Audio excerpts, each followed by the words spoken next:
The night no one came. By the seventh night, the room had stopped feeling temporary. The first few days had been a blur of movements, nurses in and out, machines rolling in, clipboards exchanged at the foot of the bed. He had answered the same questions so many times they lost their edges. Name, date of birth, pain level, allergies. Each answer felt smaller than the last. Every morning came with another scan, another test, another wait. Sometimes two doctors came together. Sometimes one would stand quietly in the corner while the other spoke. They used careful language at first, words like aggressive and advanced. They asked about his tolerance for treatment. They talked about options that sounded like choices but weren't. He asked for second opinions, then third. Different oncologists, different faces, same conclusion. By the end of the week, the conversations grew shorter, less speculative, more precise. They stopped asking what he wanted to do and started telling him what would happen next. The hospitalist sat down that afternoon. She spoke gently. Carefully. She didn't need to repeat herself. The cancer had spread to organs that no longer left room for bargaining. Time was no longer measured in months, but in days. The focus, she said, should shift to final arrangements. When she left, the room felt quieter than it ever had. Not empty, just settled, like something had finished unfolding. He sat upright in bed, blanket folded across his legs. He hadn't laid back yet. He wasn't ready to be horizontal. On the tray table beside him sat his phone.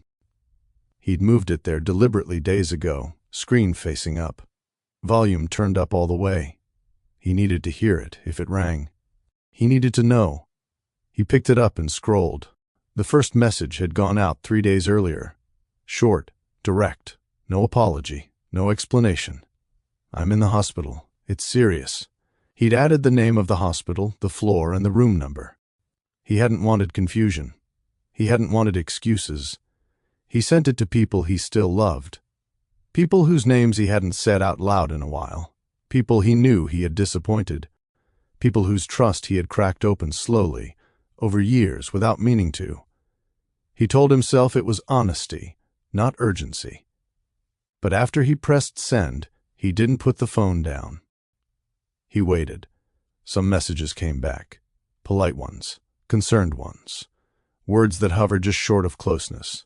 Thinking of you. Sorry to hear this. Let me know if you need anything. He replied to each of them carefully, the way he always did. Grateful, brief, reassuring. I'm good, he typed. Just wanted you to know. He didn't say what he needed. He wasn't sure himself.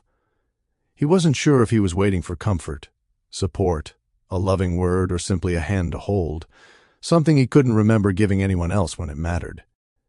Not when his ex-wife Lisa had asked him to come home earlier. Not when the kids, Ethan and Claire, were younger and still waited by the door at night. Not when the house felt too quiet in the mornings and Lisa tried to fill the space with questions. I'm fine. Just busy. I'll be home soon, he used to say. There was always somewhere else to be. Another trip. Another meeting. Another obligation that felt more important because it had a deadline. He loved them. He loved Lisa, Ethan, and Claire. He knew that. He still does. He just let everything else occupy his time and the space in his heart. He left none for them, none for himself. He thought he was doing what a husband should do, what a father should do. Be a good provider. The chain at his neck shifted when he moved. The nurse had put it back on him after the last MRI earlier in the week. He reached up and pulled the ring free from beneath the collar of his gown, letting it rest in his palm. The gold was worn smooth. The weight of the ring felt heavier than he remembered. He'd worn the ring on his neck for 10 years, ever since the divorce. Close enough to feel, hidden enough so he didn't have to explain. He believed that wearing the ring on his neck kept Lisa, Ethan, and Claire close. Close to his heart, close enough to remember who he had been when their lives were braided together under one roof. Back then, the days felt crowded and relentless, clashing schedules, unanswered texts, dinner shouted from one room to another, doctor's appointments penciled in between parent-teacher conferences, and forgotten permission slips. At the time, it all felt like interruption, noise, obligation, exhaustion. They were the days filled with unfinished conversations and shared jokes that made no sense outside their walls. With family banter shouted across hallways, quirks that only they found funny, laughter that arrived unexpectedly and stayed longer than it should have. The chaos had been the joy. The noise had been the proof. And what once felt overwhelming had become the memories he returned to now. He told himself he was waiting for the right moment, the moment he would show up at Lisa's door with a bouquet of flowers. Stargazer lilies at the center, soft pink petals edged in white and dusted with crimson, surrounded by ivory roses, airy sprigs of baby's breath, and cascading green leaves. Just the way she liked them.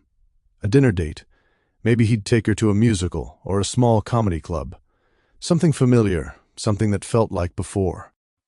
The moment never came. The phone stayed still. He watched the screen until it dimmed again.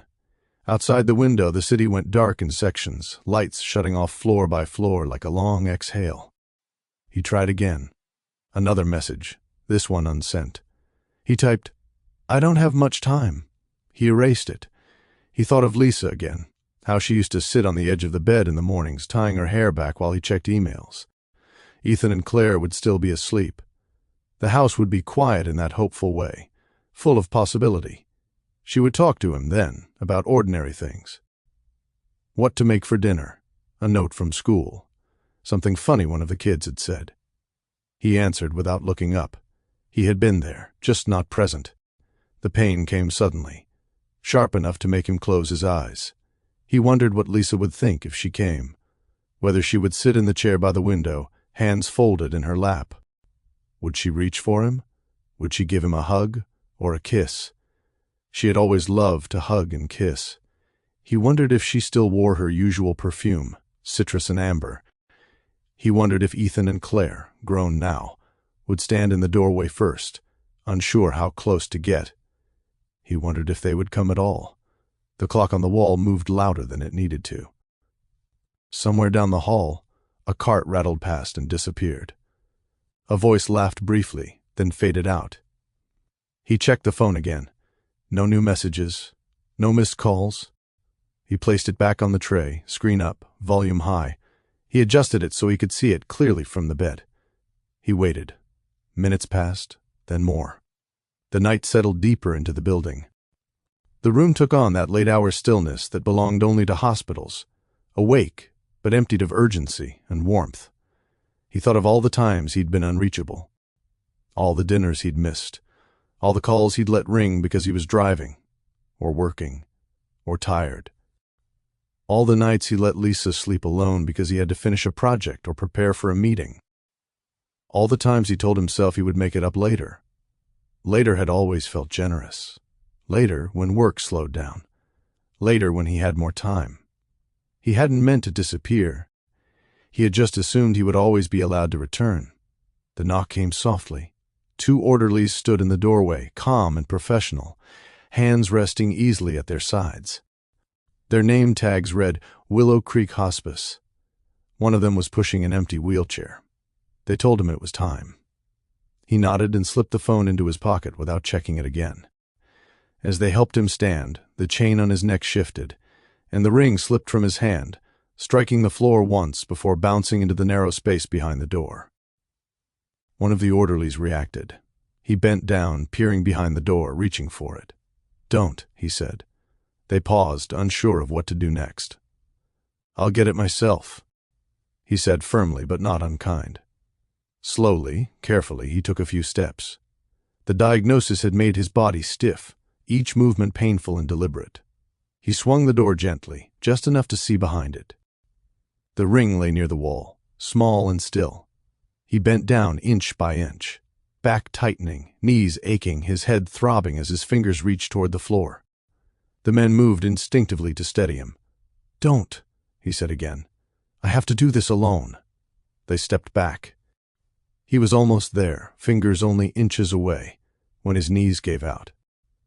As his fingertips brushed the ring, his body crumpled beneath him. Just before he hit the cold floor, he felt 2 strong arms wrap around his waist. They helped him up and onto the wheelchair. The ring rested in his palm now, cool and familiar. Someone draped a blanket around his shoulders and over his legs. Without a word, they wheeled him out of the room. The hallway lights were brighter. The wheelchair rolled smoothly. Doors passed. Voices drifted and fell away. No footsteps hurried to catch up. No voice called his name. As they turned the corner toward the elevator, he took the phone out one last time, then turned it face down on his lap and rested his hand on top of it. The elevator doors closed. The ring, cool and heavy, rested in his palm. A reminder of a life lived, a life almost forgotten. Almost.